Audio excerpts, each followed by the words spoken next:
الله أكبر الله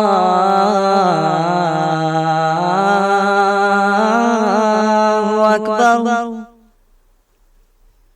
الله أكبر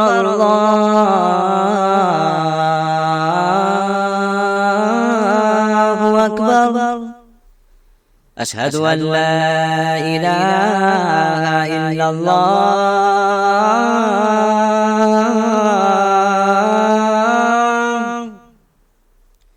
أشهد أن لا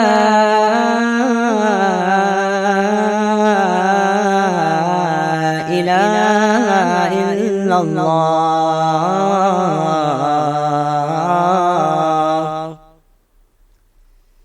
أشهد أن محمدا رسول الله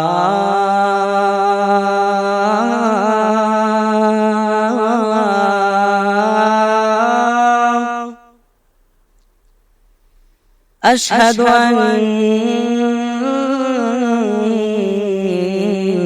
محمدا رسول الله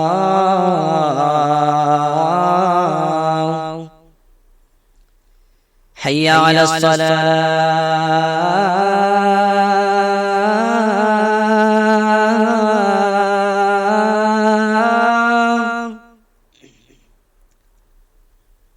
حي على الصلاة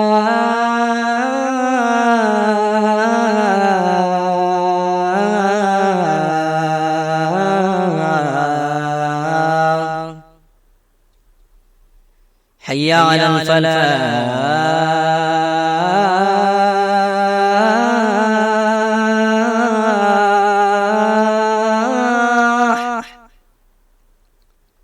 حي على الفلاح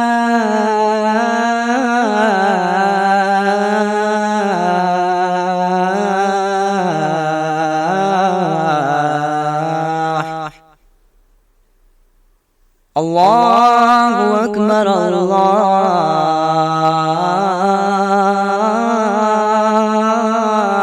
الله أكبر لا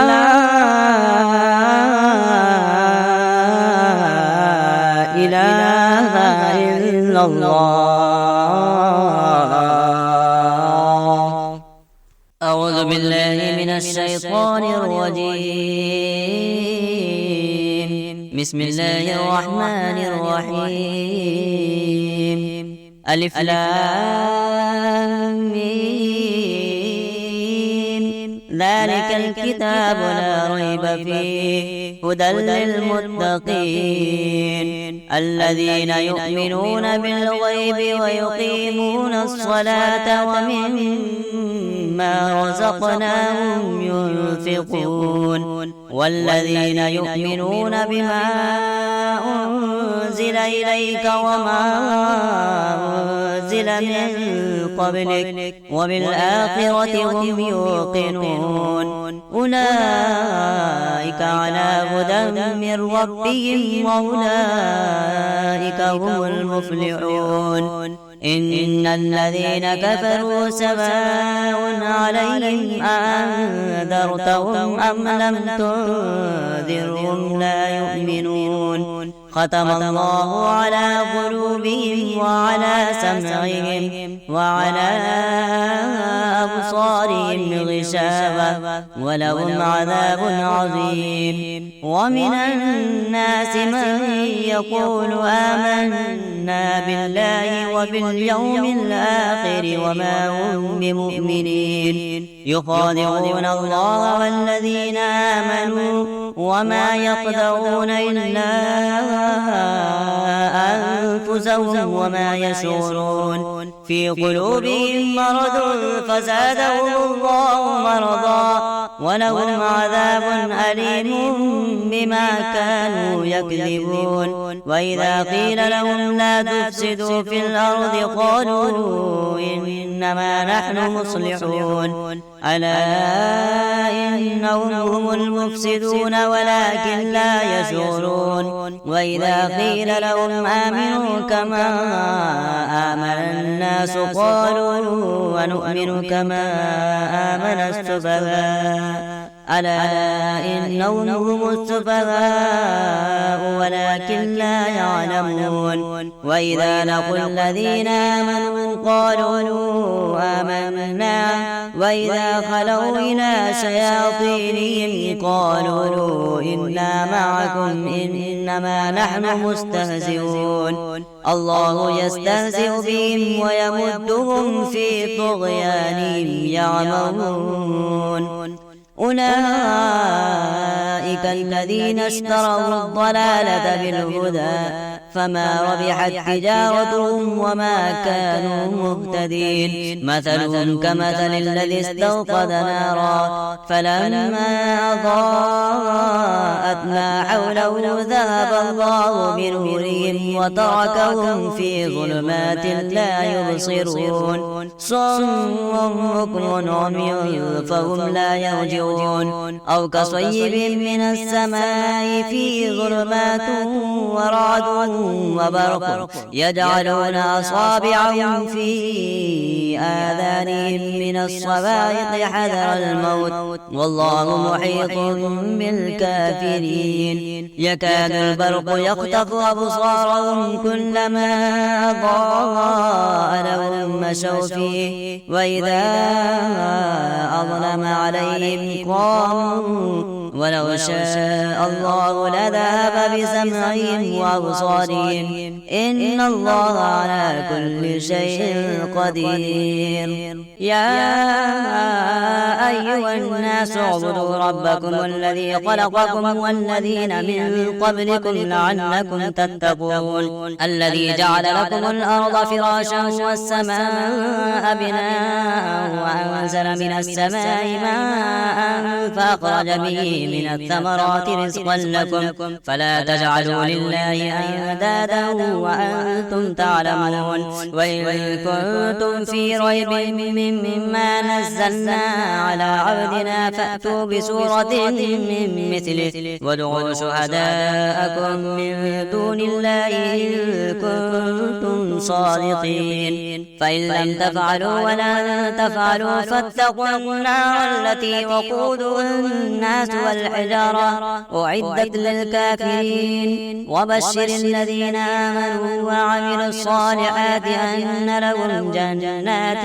تجري من تحتها الأنهار كلما رزقوا منها من ثمرة رزقا قالوا هذا الذي رزقنا من قبل وأتوا به متشابها ولهم فيها أزواج مطهرة وهم فيها خالدون. إن الله لا يستحيي أن يضرب مثلا ما بعوضة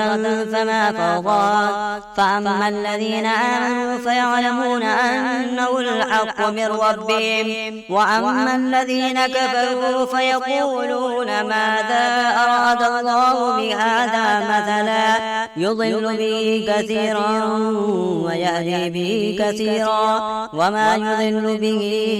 إلا الفاسقين الذين ينقضون عهد الله من بعد ميثاقه ويقطعون ما أمر الله به أن يوصل ويفسدون في الأرض أولئك هم الخاسرون. كيف تكفرون بالله وكنتم أمواتا فأحياكم ثم يميتكم ثم يحييكم ثم إليه ترجعون. هو الذي خلق لكم ما في الأرض جميعا ثم استوى إلى السماء فسواهن 7 سماوات وهو بكل شيء عليم. وإذ قال ربك للملائكة إني جاعل في الأرض خليفة قالوا وتجعل فيها من يفسد فيها ويسفك الدماء ونحن نسبح بحمدك ونقدس لك قال إني أعلم ما لا تعلمون. وعلم آدم الأسماء كلها ثم عرضهم على الملائكة فقال أنبئوني بأسماء هؤلاء بأسماء هؤلاء إن كنتم صادقين. قالوا سبحانك لا علم لنا إلا ما علمتنا إنك أنت العليم الحكيم. قال يا آدم أنبئهم بأسمائهم. فلما أنبأهم بأسمائهم قال ألم أقل لكم إني أعلم غيب السماوات والأرض وأعلم ما تبدون وما كنتم تكتمون. وإذ قلنا للملائكة اسجدوا لآدم فسجدوا إلا إبليس أبى واستكبر وكان من الكافرين. وقلنا يا آدم اسكن أنت وزوجك الجنة وكلا منها رغدا حيث شئتما ولا تقربا هذه الشجرة فتكونا من الظالمين. فأزلهما الشيطان عنها فأخرجهما مما كانا فيه. وقلنا اهبطوا بعضكم لبعض عدو ولكم في الأرض مستقر ومتاع إلى حين. فتلقى آدم من ربه كلمات فتاب عليه إنه هو التواب الرحيم. قلنا اهبطوا منها جميعا فإما يأتينكم مني هدى فمن تبع هداي فلا خوف عليهم ولا هم يحزنون. والذين كفروا وكذبوا بآياتنا أولئك أصحاب النار هم فيها خالدون. يا بني إسرائيل اذكروا نعمتي التي أنعمت عليكم وأوفوا بعهدي أوف بعهدكم وإياي فارهبون. وآمنوا بما أنزلت مصدقا لما معكم ولا تكونوا أول كافر به ولا تشتروا بآياتي ثمنا قليلا وإياي فاتقون.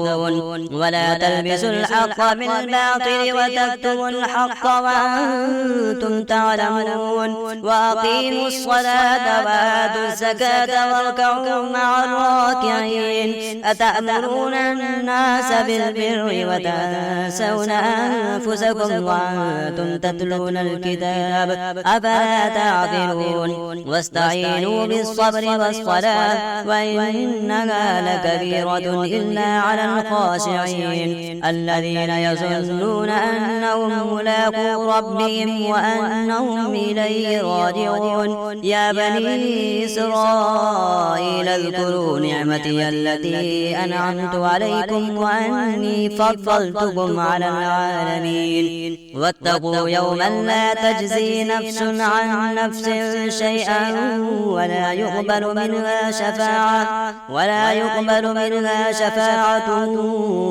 يؤخذ منها عدل ولا هم ينصرون. وإذ نجيناكم من آل فرعون يسومونكم سوء العذاب يذبحون أبناءكم ويستحيون نساءكم وفي ذلكم بلاء من ربكم عظيم. وإذ فرقنا بكم البحر فأنجيناكم وأغرقنا آل فرعون وأنتم تنظرون. وإذ واعدنا موسى 40 ليلة ثم اتخذتم العجل من بعده وأنتم ظالمون ثم عفونا عنكم من بعد ذلك لعلكم تشكرون. وإذا آتينا موسى الكتاب والفرقان لعلكم تهتدون. وإذ قال موسى لقومه يا قوم إنكم ظلمتم أنفسكم باتخاذكم العجل فتوبوا إلى باريكم فاقتلوا أنفسكم ذلكم خير لكم عند باريكم فتاب عليكم إنه هو التواب الرحيم. وإذ قلتم يا موسى لن نؤمن لك حتى نرى الله جهرة فأخذتكم الصاعقة وأنتم تنظرون ثم بعثناكم من بعد موتكم لعلكم تشكرون. وظللنا عليكم الغمام وأنزلنا عليكم المن والسلوى كلوا من طيبات ما رزقناكم وما ظلمونا ولكن كانوا أنفسهم أنفسهم يظلمون. وإذ قلنا ادخلوا هذه القرية فكلوا منها حيث شئتم رغدا وادخلوا الباب سجدا وقولوا حطة نغفر لكم خطاياكم وسنزيد المحسنين. فبدل الذين ظلموا قولا غير الذي قيل لهم فأنزلنا على الذين ظلموا رجزا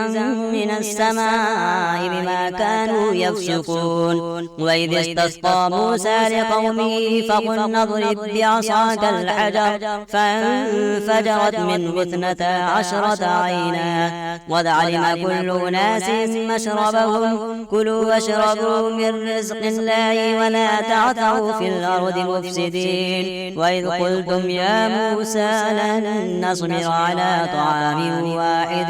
فادع لنا ربك يخرج لنا مما تنبت الأرض من بقلها وقثائها وفومها وعدسها وبصلها قال أتستبدلون الذي هو أدنى بالذي هو خير اهبطوا مصرا فإن لكم ما سألتم وضربت عليهم الذلة والمسكنة وباءوا بغضب من الله ذلك بأنهم كانوا يكفرون بآيات الله ويقتلون النبيين بغير الحق ذلك بما عصوا وكانوا يعتدون. إن الذين آمنوا والذين هادوا والنصارى والصابئين من آمن بالله واليوم الآخر وعمل صالحا فلهم أجرهم عند ربهم ولا خوف عليهم ولا هم يحزنون. وإذا أخذنا ميثاقكم ورفعنا فوقكم الطور خذوا ما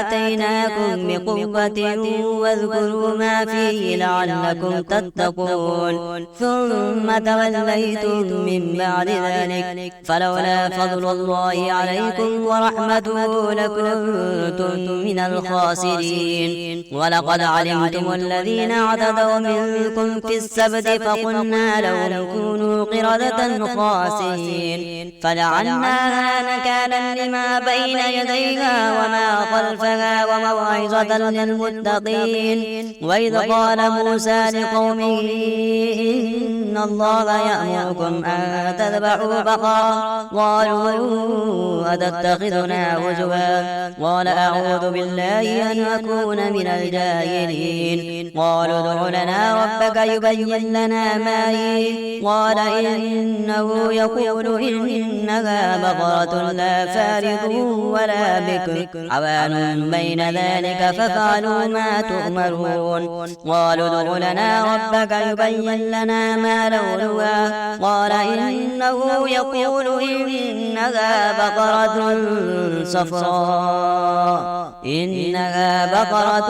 صفراء فاقع لونها تسر الناظرين. قالوا ادع لنا ربك يبين لنا ما هي إن البقرة شابه علينا وإنا إن شاء الله لمهتدون. قال إنه يقول إنها بقرة لا ذلول تثير الأرض ولا تسقي الحرث مسلمة لا شية فيها. قالوا الآن جئت بالحق فذبحوها وما كانوا يفعلون. وإذ قتلتم نفسا فادارأتم فيها والله مخرج ما كنتم تكتمون. فقلنا اضربوا ببعضها كذلك يحيي الله الموتى ويريكم آياته لعلكم تعقلون. ثم قست قلوبكم من بعد ذلك فهي كالحجارة أو أشد قسوة وإن من الحجارة لما يتفجر منه الأنهار وإن منها لما يشقق فيخرج منه الماء وإن منها لما يهبط من خشية الله وما الله بغافل عما تعملون. أفتطمعون أن يؤمنوا لكم وقد كان فريق منهم يسمعون كلام الله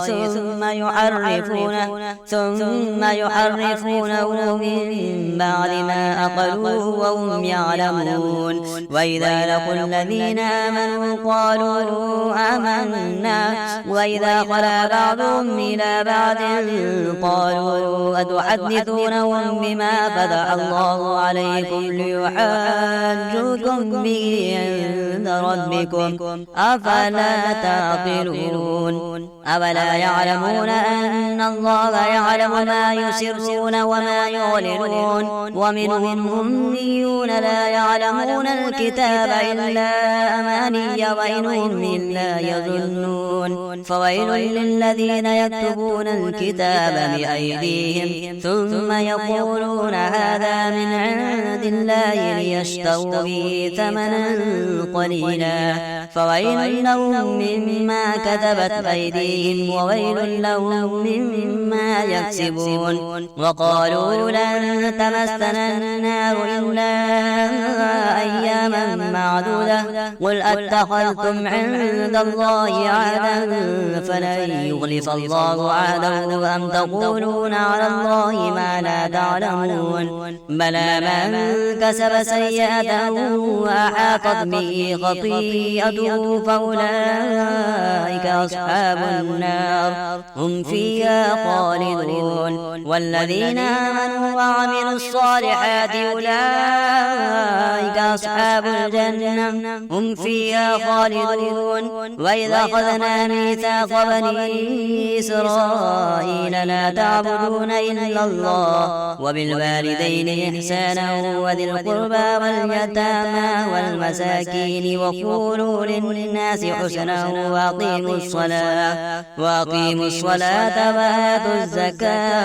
ثم توليتم إلا قليلا منكم وأنتم معرضون. وإذا أخذنا ميثاقكم لا تسفكون دماءكم ولا تخرجون أنفسكم من دياركم ثم أقررتم وأنتم تشهدون. ثم أنتم هؤلاء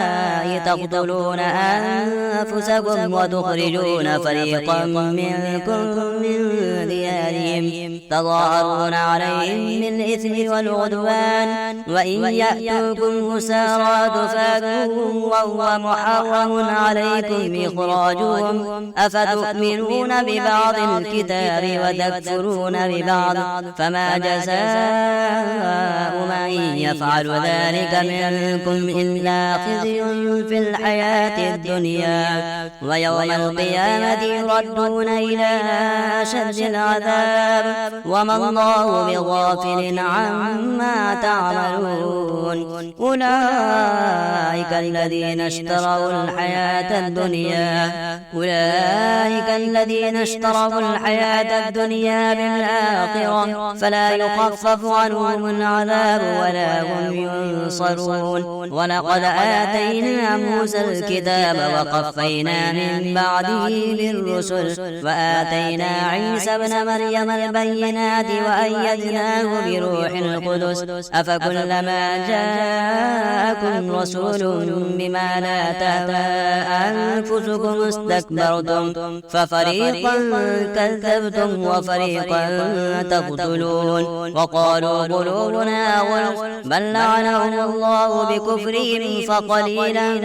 ما يؤمنون. ولما جاءهم كتاب من عند الله مصدق لما معهم وكانوا من قبل يستفتحون على الذين كفروا فلما جاءهم ما عرفوا كفروا به فلعنة الله على الكافرين. بئس ما اشتروا به أنفسهم أن يكفروا بما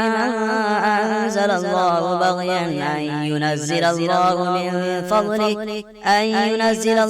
من فضله على من يشاء من عباده فباءوا بغضب على غضب وللكافرين عذاب مهين. وإذا قيل لهم آمنوا بما أنزل الله قالوا نؤمن بما أنزل علينا ويكفرون بما وراءه وهو الحق مصدقا لما معه قل فلم تقتلون أنبياء الله من قبل إن كنتم مؤمنين ولقد جاءكم موسى بالبينات ثم اتخذتم العجل من بعده وأنتم ظالمون وإذا أخذنا ميثاقكم ورفعنا فوقكم الطور خذوا ما آتيناكم بقوة واسمعوا قالوا سمعنا وعصينا وأشربوا في قلوبهم العجل بكفرهم قل بئس ما يأمركم به إيمانكم إن كنتم مؤمنين قل إن كانت لكم الدار الآخرة عند الله خالصة من دون الناس فتمنوا الموت إن كنتم صادقين ولن يتمنوا أبدا بما قدمت أيديهم والله عليم بالظالمين ولتجدنهم أحرص الناس على حياة ومن الذين أشركوا يود أحدهم لو يعمر ألف سنة وما هو بمزحزحه من العذاب أن يعمر والله بصير بما يعملون قل من كان عدوا لجبريل فإنه نزله على قلبك بإذن الله مصدقا لما بين يديه وهدى وبشرى للمؤمنين من كان عدوا لله وملائكته ورسله وجبريل وميكال فإن الله عدو للكافرين ولقد أنزلنا إليك آيات بينات وما يكفر بها إلا الفاسقون أو كلما عاهدوا عهدا نبذه فريق منهم بل أكثرهم لا يؤمنون ولما جاءهم رسول من عند الله مصدق لما معهم نبذ فريق من الذين أوتوا الكتاب كتاب الله وراء ظهورهم كأنهم لا يعلمون واتبعوا ما تتلو الشياطين على ملك سليمان وما كفر سليمان ولكن الشياطين كفروا يعلمون الناس السحر وما أنزل على الملكين ببابل هاروت وماروت وما يعلمان من أحد حتى يقولا إنما نحن فتنة فلا تكفر فيتعلمون منهما ما يفرقون به بين المرء وزوجه وما هم بالضارين به من أحد إلا بإذن الله ويتعلمون ما يضرهم ولا ينفعهم ولقد علموا لمن اشتراه ما له في الآخرة من خلاق ولبئس ما شروا به أنفسهم لو كانوا يعلمون ولو أنهم آمنوا واتقوا لمثوبة من عند الله خير لو كانوا يعلمون يا أيها الذين آمنوا لا تقولوا راعنا وقولوا انظرنا واسمعوا وللكافرين عذاب أليم ما يود الذين كفروا من أهل الكتاب ولا المشركين أن ينزل عليكم من خير من ربكم والله يختص برحمته من يشاء والله ذو الفضل العظيم ما ننسخ من آية أو ننسها نأتي بخير منها أو مثلها ألم تعلم أن الله على كل شيء قدير ألم تعلم أن الله له ملك السماوات والأرض وما لكم من دون الله من ولي ولا نصير أم تريدون أن أن تسألوا رسولكم كما سئل موسى من قبل ومن يتبدل الكفر بالإيمان فقد ضل سواء السبيل ود كثير من أهل الكتاب لو يردونكم من بعد إيمانكم كفارا حسدا من عند أنفسهم من بعد ما تبين لهم الحق فاعفوا واصفحوا حتى يأتي الله بأمره إن الله على كل شيء قدير وأقيموا الصلاة وآتوا الزكاة وما تقدموا لأنفسكم من خير تجدوه عند الله إن الله بما تعملون بصير وقالوا لن يدخل الجنة إلا من كان هودا أو نصارى تلك أمانيهم قل هاتوا برهانكم إن كنتم صادقين بلى من أسلم وجهه لله وهو محسن فله وجهه عند ربه ولا خوف عليهم ولا هم يحزنون وقالت اليهود ليست النصارى على شيء وقالت النصارى ليست اليهود على شيء وهم يتلون الكتاب كذلك قال الذين لا يعلمون مثل قولهم فالله يحكم بينهم يوم القيامة فيما كانوا فيه يختلفون ومن أظلم ممن منع مساجد الله أن يذكر فيها اسمه وسعى في خرابها أولئك ما كان لهم أن يدخلوها إلا خائفين لهم في الدنيا خزي ولهم في الآخرة عذاب عظيم ولله المشرق والمغرب فأينما تولوا فثم وجه الله إن الله واسع عليم وقالوا اتخذ الله ولدا سبحانه بل له ما في السماوات والأرض كل له قانتون بديع السماوات والأرض وإذا قضى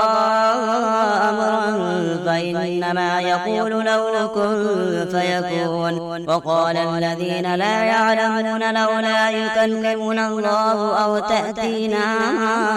آية كذلك قال الذين من قبلهم مثل قولهم تشابهت قلوبهم قد بينا الآيات لقوم يوقنون إنا أرسلناك بالحق بشيرا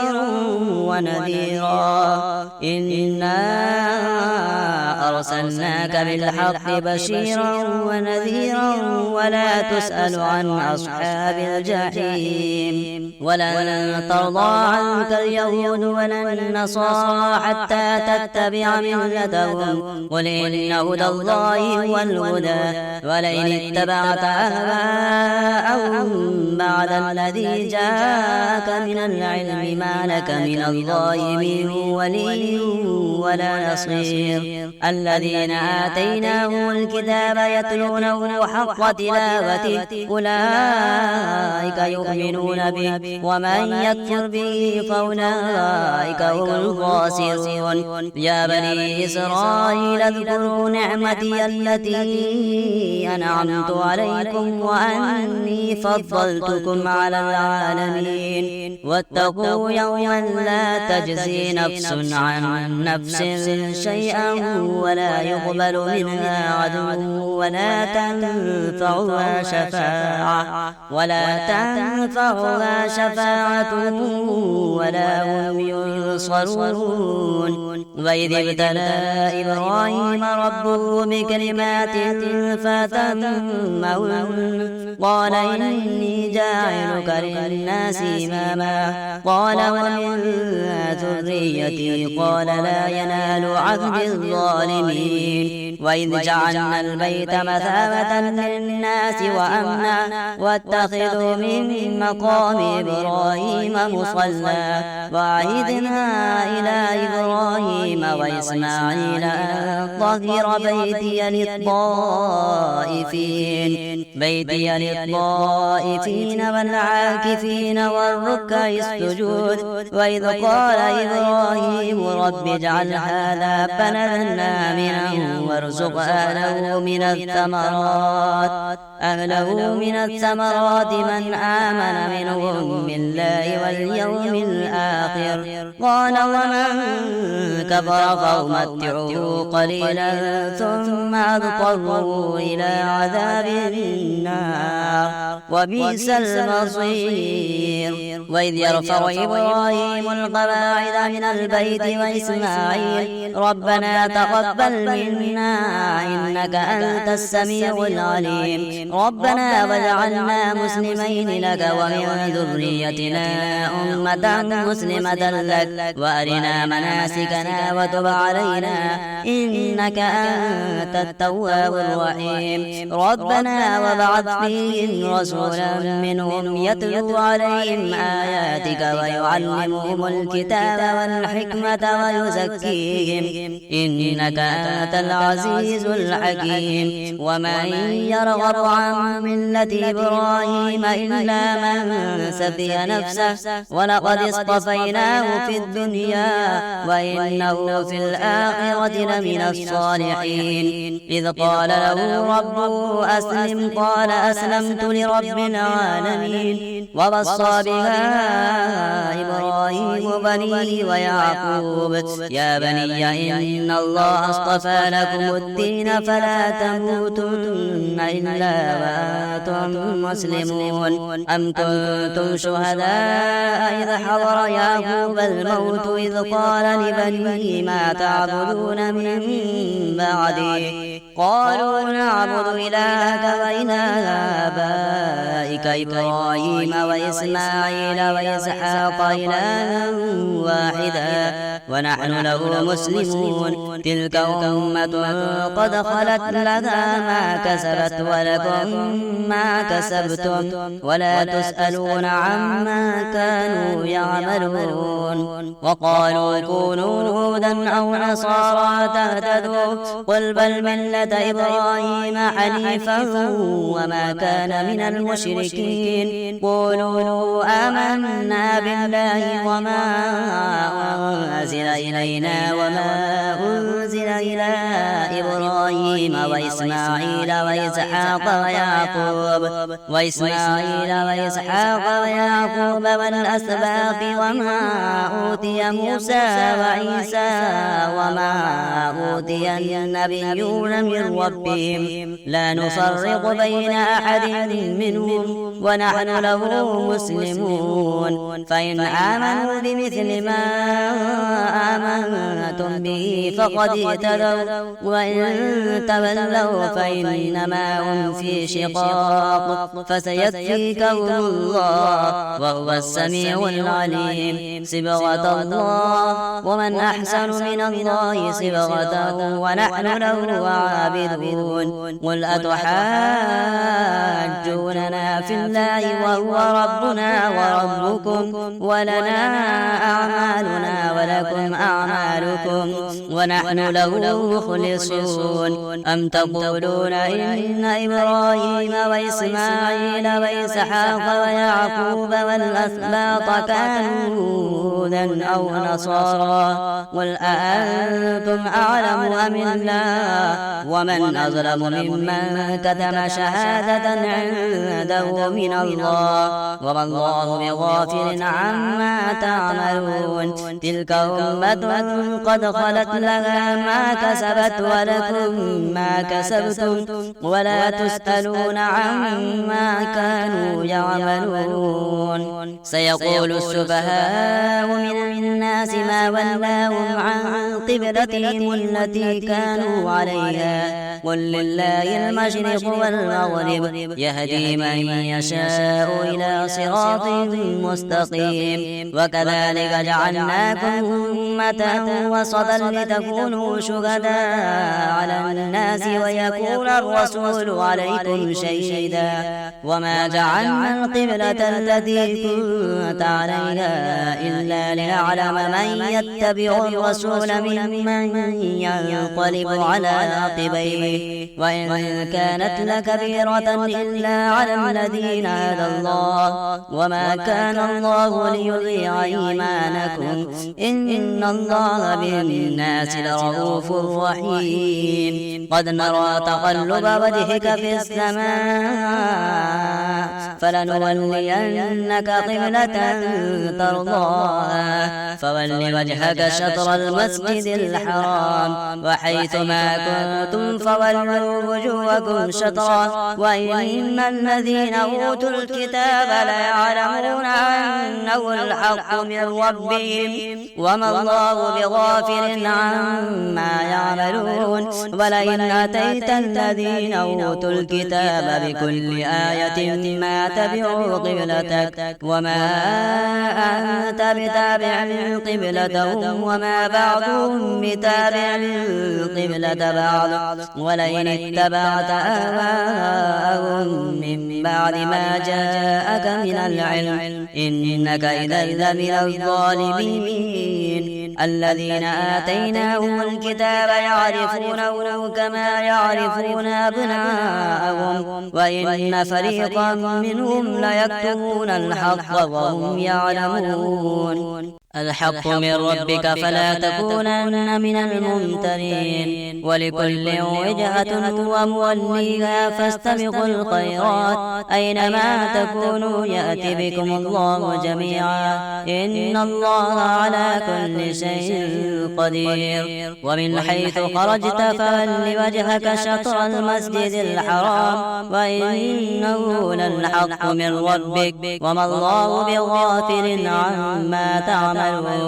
ومن حيث خرجت فول وجهك شطر المسجد الحرام وحيث ما كنتم فولوا وجوهكم شطرا لئلا يكون للناس عليكم حجة إلا الذين ظلموا منهم فلا تخشوهم واخشوني ولأتم نعمتي عليكم ولعلكم تهتدون. كما أرسلنا فيكم رسولا منكم يتلو عليكم آياتنا ويزكيكم ويعلمكم الكتاب والحكمة ويعلمكم ما لم تكونوا تعلمون. فاذكروني أذكركم واشكروا لي ولا تكفرون. يا أيها الذين آمنوا استعينوا بالصبر والصلاة إن الله مع الصابرين. ولا تقولوا لمن يقتل في سبيل الله أموات بل أحياء ولكن لا تشعرون. ولنبلونكم بشيء من الخوف والجوع ونقص من الأموال والأنفس والثمرات وبشر الصابرين الذين إذا أصابتهم مصيبة قالوا إنا لله وإنا إليه راجعون. أولئك عليهم صلوات من ربهم ورحمة وأولئك هم المهتدون. إن الصفا والمروة من شعائر الله فمن حج البيت واعتمر فلا جناح عليه أن يطوف بهما ومن تطوع خيرا فإن الله شاكر عليم. إن الذين يكتبون ما أنزلنا من البينات والهدى من بعد ما بيناه للناس الناس في الكتاب أولئك يلعنهم الله ويلعنهم اللاعنون إلا الذين تابوا وأصلحوا وبينوا فأولئك أتوب عليهم وأنا التواب الرحيم إن الذين كفروا وماتوا وهم كفار أولئك عليهم لعنة الله والملائكة والناس أجمعين خالدين فيها لا يخفف عنهم العذاب ولا هم ينظرون وإلهكم إله واحد لا إله إلا هو الرحمن الرحيم إن في خلق السماوات والأرض واختلاف الليل والنهار والفلك التي تجري في البحر بما ينفع الناس وما أنزل الله من السماء من ماء فأحيا به الأرض بعد موتها وبث فيها من كل دابة وتصريف الرياح والسحاب المسخر بين السماء والأرض لآيات لقوم يعقلون ومن الناس من يتخذ من دون الله أندادا يحبونهم كحب الله والذين آمنوا أشد حبا لله ولو يرى الذين ظلموا إذ يرون العذاب أن القوة لله جميعا وأن الله شديد العذاب إذ تبرأ الذين اتبعوا من الذين اتبعوا ورأوا العذاب وتقطعت بهم الأسباب وقال الذين اتبعوا لو أن لنا كرة فنتبرأ منهم كما تبرأوا منا كذلك يريهم الله أعمالهم حسرات عليهم وما هم بخارجين من النار يا أيها الناس كلوا مما في الأرض حلالا طيبا ولا تتبعوا خطوات الشيطان إنه لكم عدو مبين إنما يأمركم بالسوء والفحشاء وأن تقولوا على الله ما لا تعلمون وإذا قيل له اتبعوا ما أنزل الله قالوا بل نتبع ما ألفينا عليه آباءنا أولو كان آباؤهم لا يعقلون شيئا ولا يهتدون ومثل الذين كفروا كمثل الذي ينعق بما لا يسمع إلا دعاء ونداء صم بكم عمي فهم لا يعقلون يا أيها الذين آمنوا كلوا من طيبات ما رزقناكم واشكروا لله إن كنتم إياه تعبدون إنما حرم عليكم الميتة والدم ولحم الخنزير وما أهل به لغير الله فمن اضطر غير باغ ولا عاد فلا إثم عليه إن الله غفور رحيم إن الذين يكتمون ما أنزل الله من الكتاب ويشترون به ثمنا قليلا أولئك ما يأكلون في بطونهم إلا النار ولا يكلمهم الله يوم القيامة ولا يزكيهم ولهم عذاب أليم أولئك الذين اشتروا الضلالة بالهدى والعذاب بالمغفرة فما أصبرهم على النار ذلك بأن الله نزل الكتاب بالحق وإن الذين اختلفوا في الكتاب لفي شقاق بعيد ليس البر أن تولوا وجوهكم قبل المشرق والمغرب ولكن البر من من آمن بالله واليوم الآخر والملائكة والكتاب والنبيين وآتى المال على حبه ذوي القربى واليتامى والمساكين وابن السبيل والسائلين وفي الرقاب وأقام الصلاة وآتى الزكاة والموفون بعهدهم إذا عاهدوا والصابرين في البأساء والضراء وحين البأس أولئك الذين صدقوا وأولئك هم المتقون. يا أيها الذين آمنوا كتب عليكم القصاص في القتلى الحر بالحر والعبد بالعبد والأنثى بالأنثى فمن عفي له من أخيه شيء فاتباع بالمعروف وأداء إليه بإحسان ذلك تخفيف من ربكم ورحمة فمن اعتدى بعد ذلك فله عذاب أليم. ولكم في القصاص حياة يا أولي الألباب لعلكم تتقون. كتب عليكم إذا حضر أحدكم الموت إن ترك خيرا الوصية للوالدين والأقربين بالمعروف حقا على المتقين فمن بدله بعدما سمعه فإنما إثمه على الذين يبدلونه إن الله سميع عليم. فمن خاف من موص جنفا أو إثما فأصلح بينهم فلا إثم عليه إن الله غفور رحيم. يا أيها الذين آمنوا كتب عليكم الصيام كما كتب على الذين من قبلكم لعلكم تتقون أياما معدودات فمن كان منكم مريضا أو على سفر فعدة من أيام أخر وعلى الذين يطيقونه فدية طعام مسكين فمن تطوع خيرا فهو خير له وأن تصوموا خير لكم إن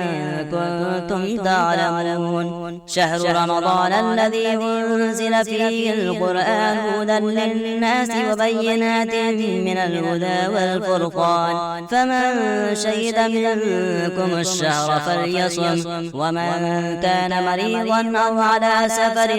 فعدة من أيام أخر يريد الله بكم اليسر ولا يريد بكم العسر ولتكملوا العدة ولتكبروا الله على ما هداكم ولعلكم تشكرون. وإذا سألك عبادي عني فإني قريب أجيب دعوة الداعي إذا دعاني فليستجيبوا لي وليؤمنوا بي لعلهم يرشدون. أحل لكم ليلة الصيام الرفث إلى نسائكم هن لباس لكم وأنتم لباس لهن علم الله أنكم كنتم تختانون أنفسكم فتاب عليكم وعفى عنكم فالآن باشروهن وابتغوا ما كتب الله لكم وكلوا واشربوا حتى يتبين لكم الخيط الأبيض من الخيط الأسود من الفجر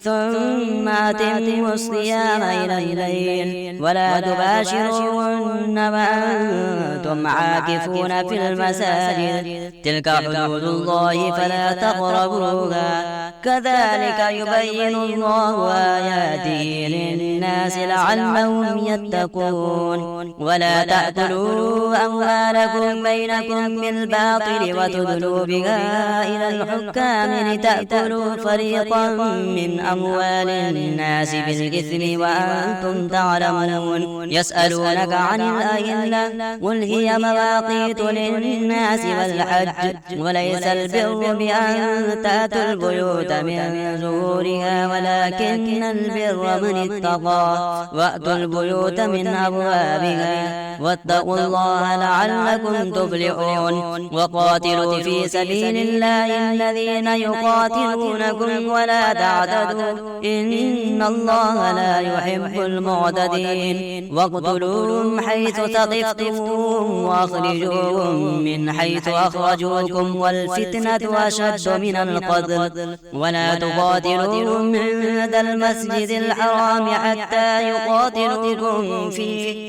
فإن قاتلوكم فاقتلوهم كذلك جزاء الكافرين فإن انتهوا فإن الله غفور رحيم وقاتلوهم حتى لا تكون فتنة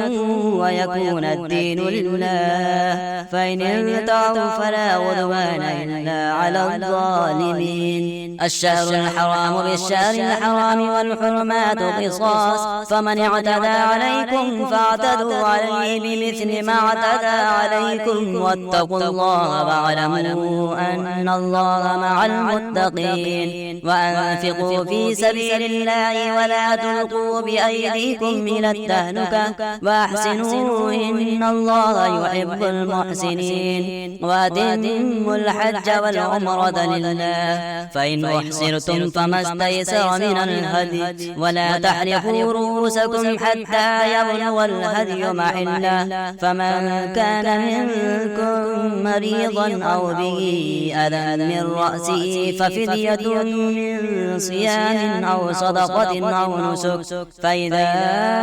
أمنتم فمن تمتع بالعمرة إلى الحج فما استيسر من الهدي فمن لم يجد فصيام 3 أيام في الحج و7 إذا رجعتم تلك 10 كاملة ذلك لمن لم يكن أهله حاضر المسجد الحرام واتقوا الله واعلموا أن الله شديد العقاب الحج أشهر معلومات فمن فرض فيهن الحج فلا رفث ولا فسوق ولا جدال في الحج وما تفعلوا من خير يعلمه الله وتزودوا فإن خير الزاد التقوى واتقون يا أولي الألباب ليس عليكم جناح أن تبتغوا فضلا من ربكم فإذا أفضتم من عرفات فاذكروا الله عند المشعر الحرام واذكروه كما هداكم وإن كنتم من قبله لمن الضالين ثم أفيضوا من حيث أفاض الناس واستغفروا الله إن الله غفور رحيم فإذا قضيتم مناسككم فاذكروا الله كذكركم آباءكم أو أشد ذكرا فمن الناس من يقول ربنا آتنا في الدنيا وما له في الآخرة من خلاق ومنهم من يقول ربنا آتنا في الدنيا حسنة وفي الآخرة حسنة وقنا عذاب النار أولئك لهم نصيب مما كسبوا والله سريع الحساب واذكروا الله في أيام معدودات فمن تعجل في يومين فلا إثم عليه ومن تأخر فلا إثم عليه لمن اتقى واتقوا الله واعلموا أنكم إليه تحشرون ومن الناس من يعجبك قوله في الحياة الدنيا ويشهد الله على ما في قلبه وهو ألد الخصام وإذا تولى سعى في الأرض ليفسد فيها ويهلك الحرث والنسل والله لا يحب الفساد وإذا قيل له اتق الله أخذته العزة بالإثم فحسبه جهنم ولبئس المهاد ومن الناس من يشري نفسه ابتغاء مرضات الله والله رؤوف بالعباد يا أيها الذين آمنوا ادخلوا في السلم كافة ولا تتبعوا خطوات الشيطان إنه لكم عدو مبين فإن زللتم من بعد ما جاءتكم البينات فاعلموا أن الله عزيز حكيم. هل ينظرون إلا أن يأتيهم الله في ظلل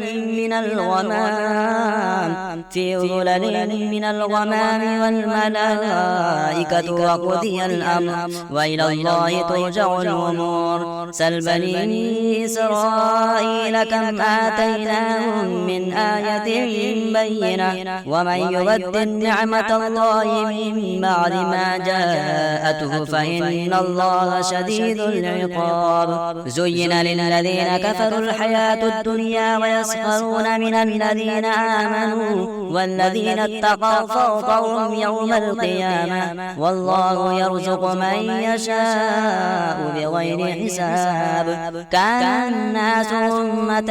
واحدة فبعث الله النبيين مبشرين ومنذرين وأنزل معهم الكتاب بالحق ليحكم بين الناس فيما اختلفوا فيه وما اختلف فيه إلا الذين أوتوه من بعد ما جاءتهم البينات بغيا بينهم فهدى الله الذين آمنوا لما اختلفوا فيه من الحق بإذنه والله يهدي من يشاء إلى صراط مستقيم. أم حسبتم أن تدخلوا الجنة ولما يأتكم مثل الذين خلوا من قبلكم مستهم البأساء والضراء وزلزلوا حتى يقول الرسول والذين آمنوا معه متى نصر الله ألا إن نصر الله قريب. يسألونك ماذا ينفقون قل ما أنفقتم من خير فللوالدين والأقربين واليتامى والمساكين وابن السبيل وما تفعلوا من خير فإن الله به عليم. كتب عليكم القتال وهو كره لكم وعسى أن تكرهوا شيئا وهو خير لكم وعسى أن تحبوا شيئا وهو شر لكم والله يعلم وأنتم لا تعلمون. يسألونك عن الشهر الحرام قتال فيه قل قتال فيه كبير وصد عن سبيل الله وكفر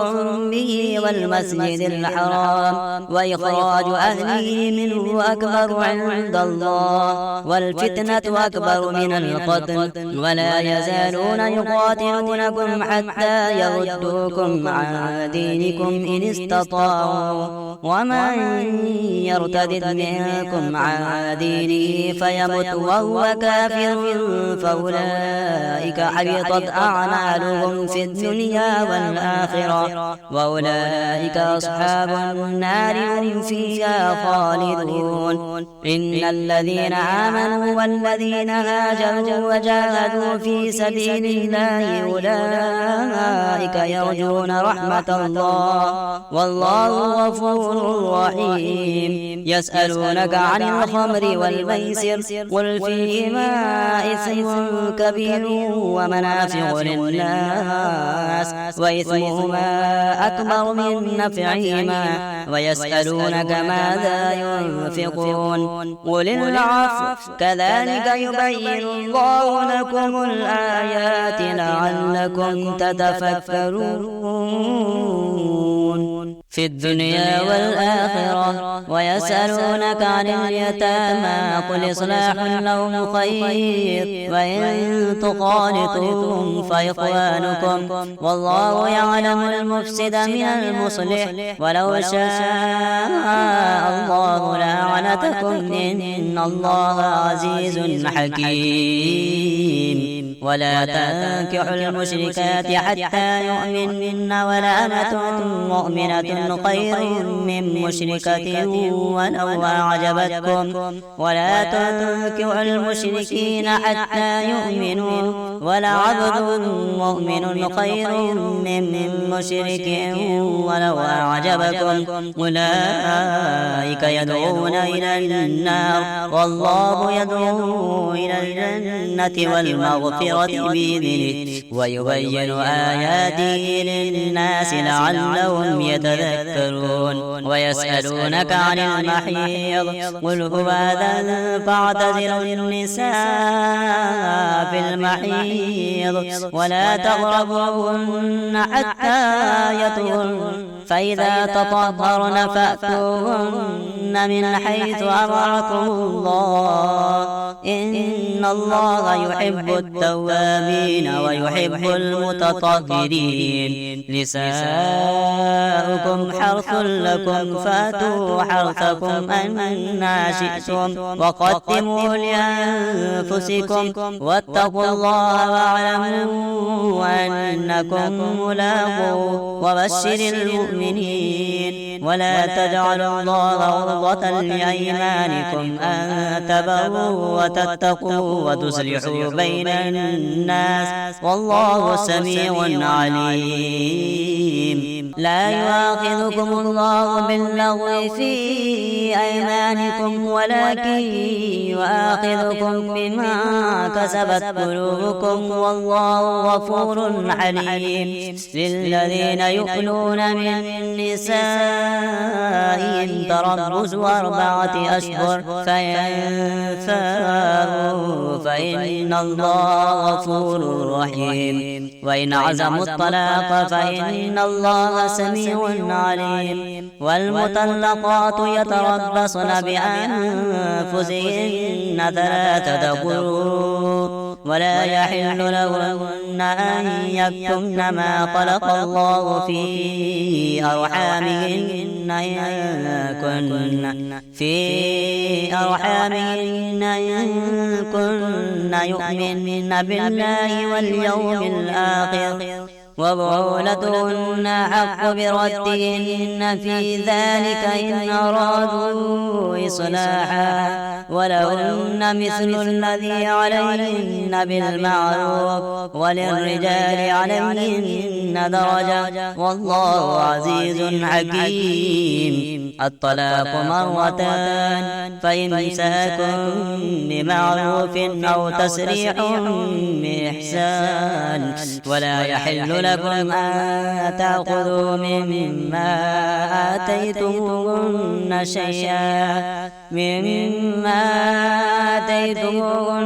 شيئا إلا أن يخافا ألا يقيما حدود الله فإن خفتم ألا يقيما حدود الله فلا جناح عليهما فيما افتدت به تلك حدود الله فلا تعتدوها ومن يتعد حدود الله فأولئك هم الظالمون فإن طلقها فلا تحل له من بعد حتى تنكح زوجا غيره فإن طلقها فلا جناح عليهما أن يتراجعا إن ظنا أن يقيما حدود الله وتلك حدود الله يبينها لقوم يعلمون وإذا طلقتم النساء فبلغن أجلهن فأمسكوهن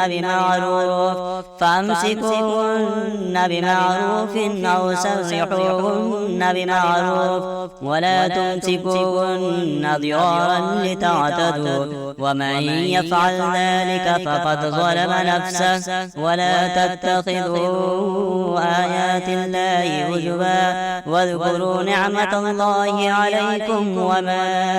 أنزل عليكم من الكتاب والحكمة يعظكم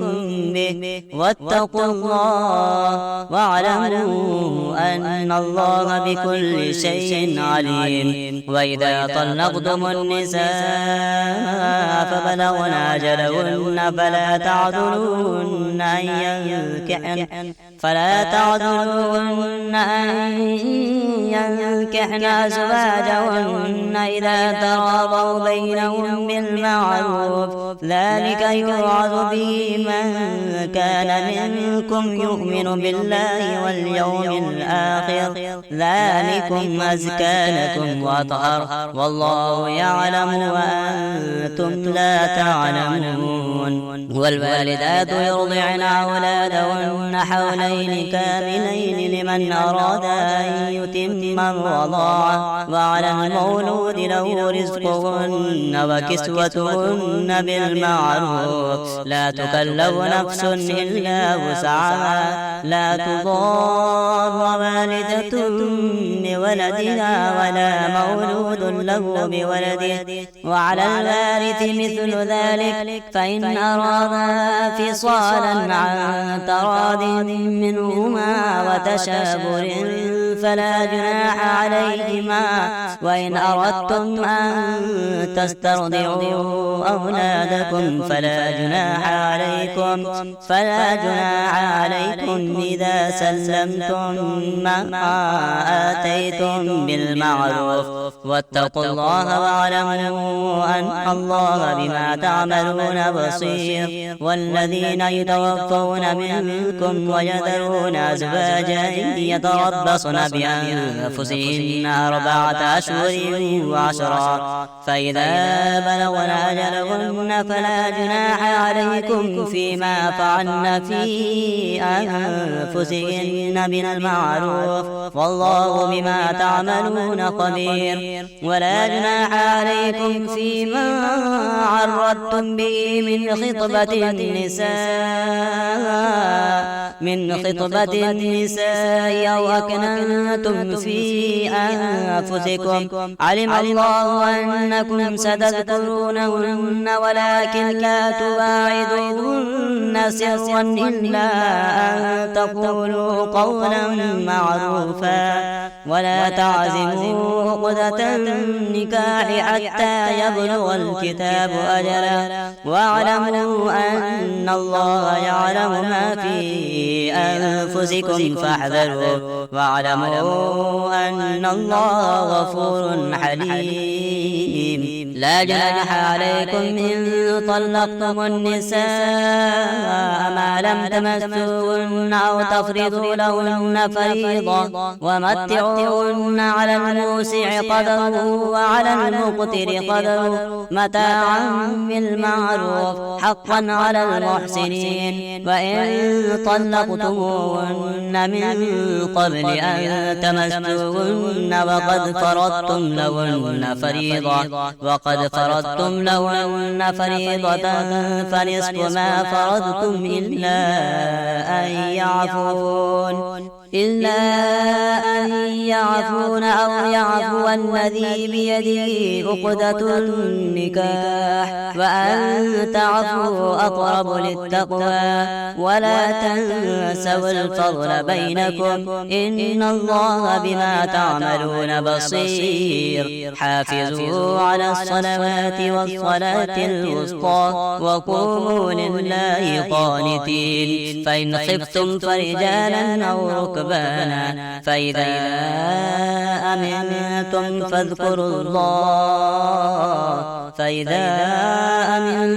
فاذكروا الله كما علمكم ما لم تكونوا تعلمون. والذين يتوفون منكم ويذرون أزواجا وصية لأزواجهم متاعا إلى الحول غير إخراج، فإن خرجن فلا جناح عليكم فيما فعلن في أنفسهن من معروف، والله عزيز حكيم. وللمطلقات متاع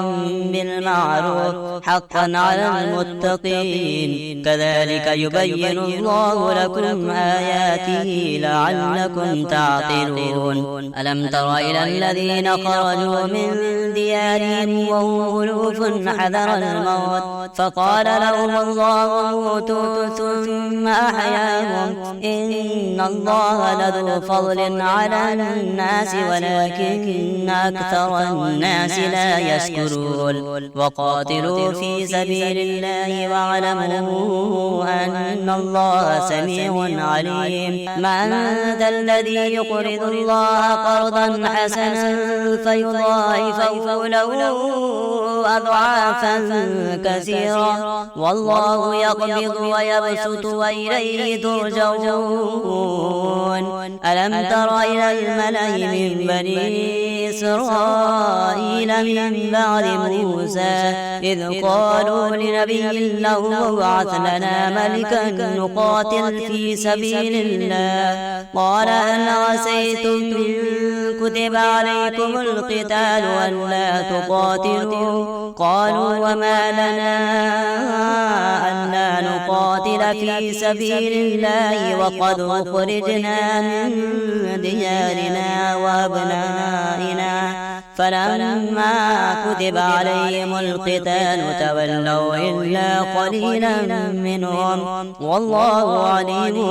بالظالمين وقال لهم نبيهم إن الله قد بعث لكم طالوت ملكا قالوا أنى يكون له الملك علينا ونحن أحق بالملك منه ولم يؤت سعة من المال قال إن الله اصطفاه عليكم وزاده بسطة في العلم والجسم والله يؤتي ملكه من يشاء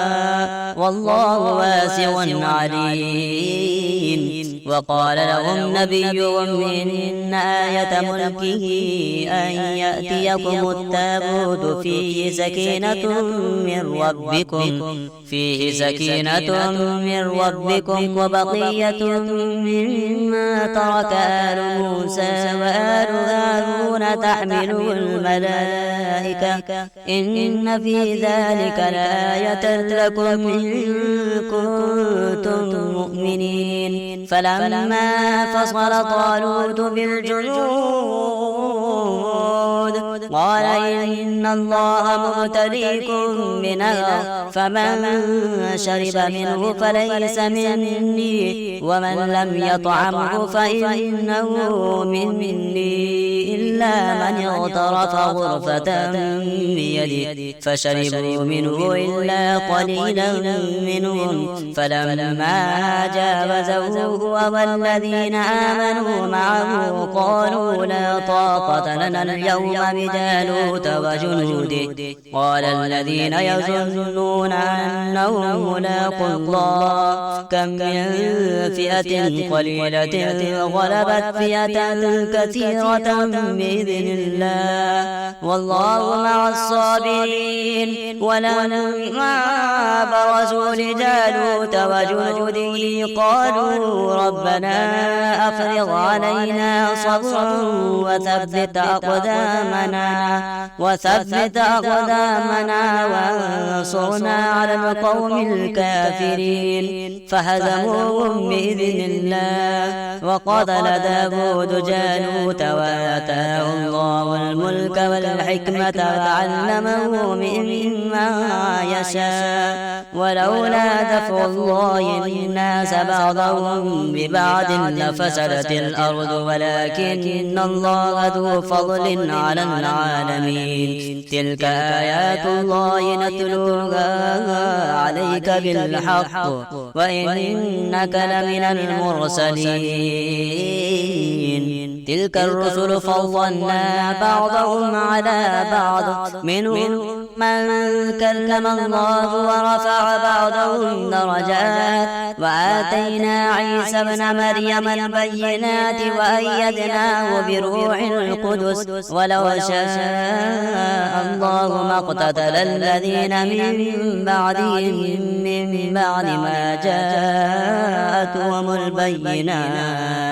من بعد ما جاءتهم البينات ولكن اختلفوا فمنهم من آمن ومنهم من كفر ولو شاء الله ما اقتتلوا ولكن الله يفعل ما يريد يا أيها الذين آمنوا وأنفقوا مما رزقناكم من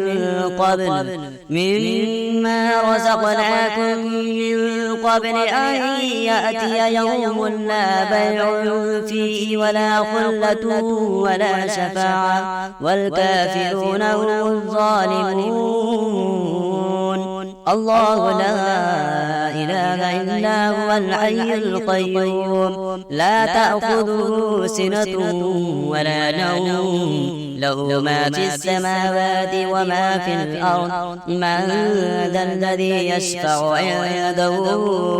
إلا بإذنه يعلم ما بين أيديهم وما خلفهم ولا يحيطون بشيء من علمه إلا بما شاء وسع كرسيه السماوات والأرض ولا يؤوده حفظهما وهو العلي العظيم.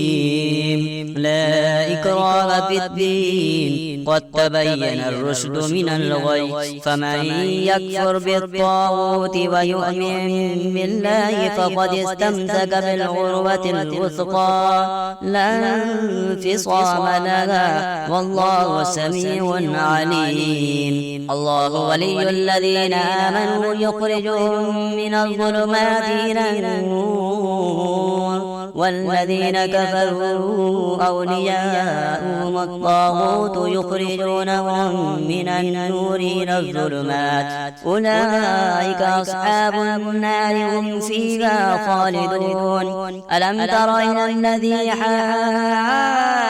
إبراهيم في ربه أن آتاه الله الملك إذ قال إبراهيم ربي الذي يحيي ويميت قال أنا أحيي وأميت قال إبراهيم فإن الله يأتي بالشمس من المشرق فأت بها من المغرب فبهت الذي كفر والله لا يهدي القوم الظالمين. أو كالذي مر على قرية وهي خاوية على عروشها قال أنى يحيي هذه الله بعد موتها فأماته الله 100 عام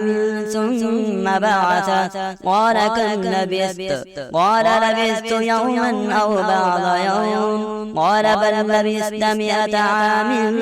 فانظر إلى طعامك وشرابك لم يتسنه وانظر إلى حمارك ولنجعلك آية للناس وانظر إلى العظام كيف ننشزها ثم نكسوها لحما فلما تبين له قال أعلم أن الله على كل شيء قدير. وإذ قال إبراهيم رب أرني كيف تحيي الموتى قال أولم تؤمن قال بلى ولكن ليطمئن قلبي قال فخذ 4 من الطير فصرهن إليك ثم اجعل على كل جبل منهن جزءا ثم ادعوهن يأتينك سعيا واعلم أن الله عزيز حكيم. مثل الذين ينفقون أموالهم في سبيل الله كمثل حبة أنبتت 7 سنابل في كل سنبلة 100 حبة والله يضاعف لمن يشاء والله واسع عليم. الذين ينفقون أموالهم في سبيل الله ثم لا يتبعون ما أنفقوا منا ولا أذى لهم أجرهم عند ربهم ولا خوف عليهم ولا هم يحزنون. قول معروف ومغفرة خير من صدقة يتبعها أذى والله غني حليم. يا أيها أيها الذين آمنوا لا تبطلوا صدقاتكم بالمن والأذى كالذي ينفق ماله رئاء الناس ولا يؤمن بالله واليوم الآخر فمثله كمثل صفوان عليه تراب فأصابه وابل فتركه صلدا كمثل صفوان عليه تراب فأصابه وابل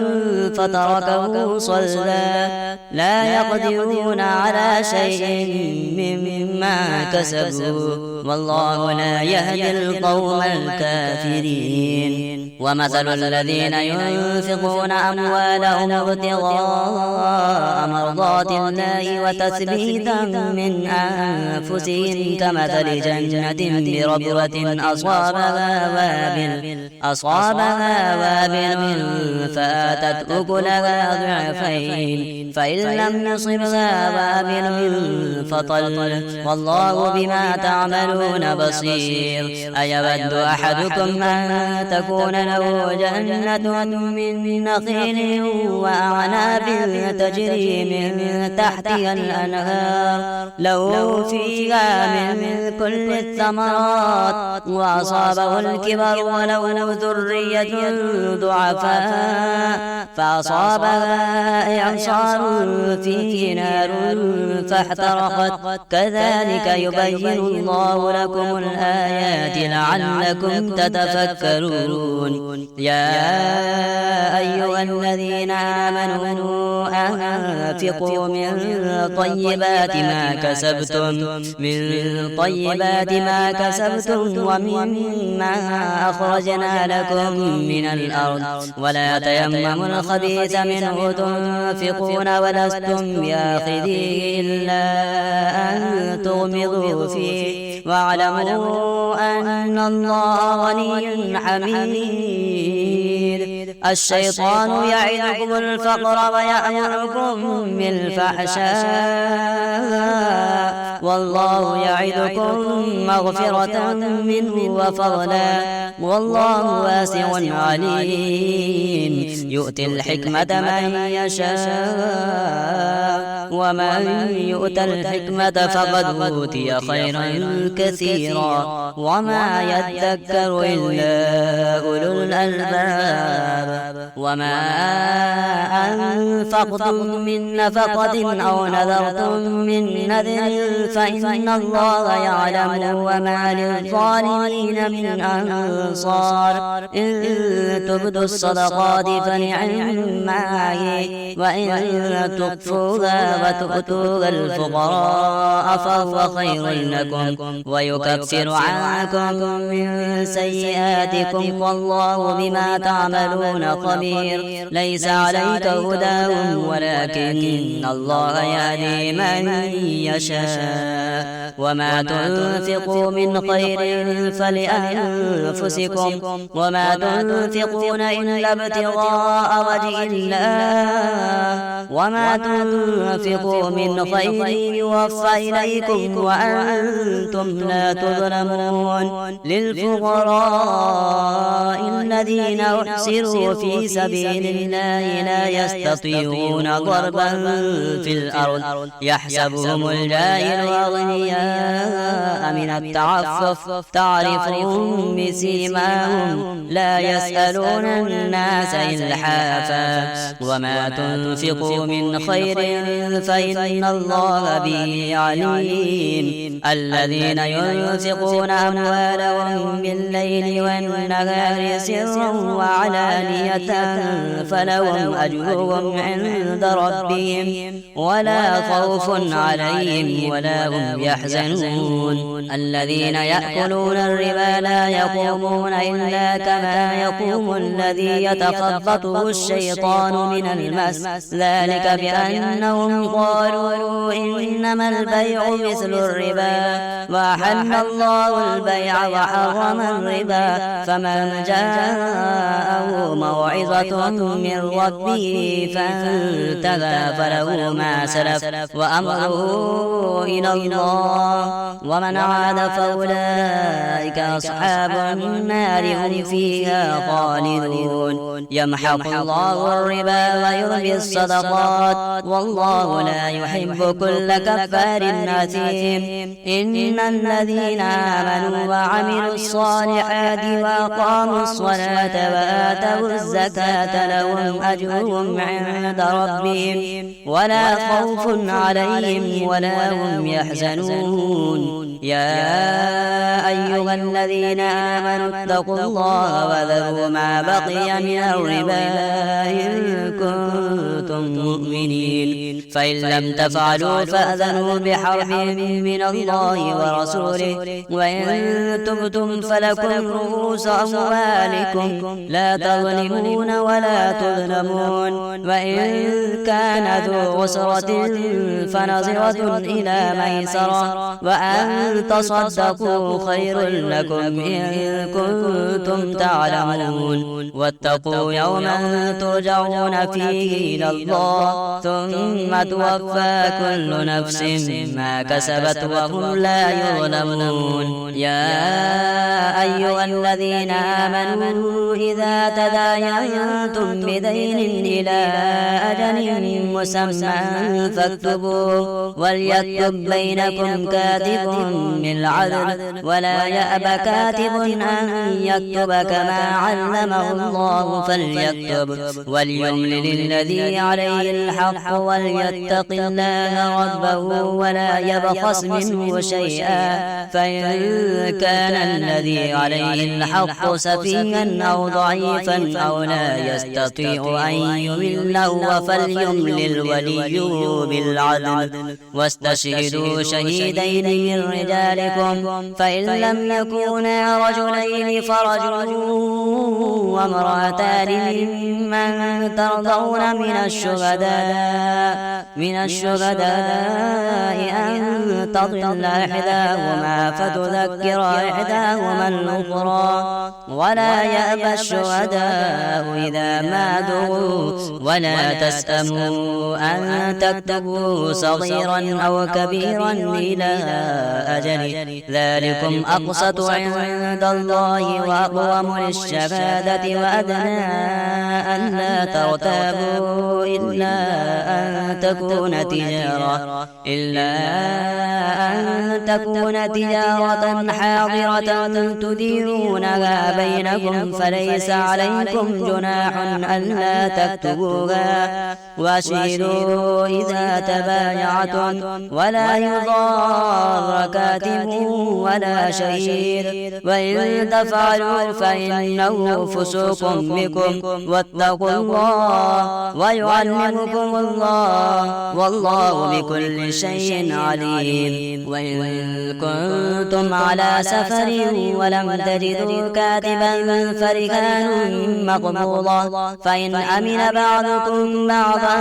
فليؤدي الذي اؤتمن أمانته وليتق الله ربه ولا تكتموا الشهادة ومن يكتمها فإنه آثم قلبه والله بما تعملون عليم. لله ما في السماوات وما في الأرض، وإن تبدوا ما في أنفسكم أو تخفوه يحاسبكم به الله فيغفر لمن يشاء ويعذب من يشاء والله على كل شيء قدير. آمن الرسول بما أنزل إليه من ربه والمؤمنون كل آمن بالله وملائكته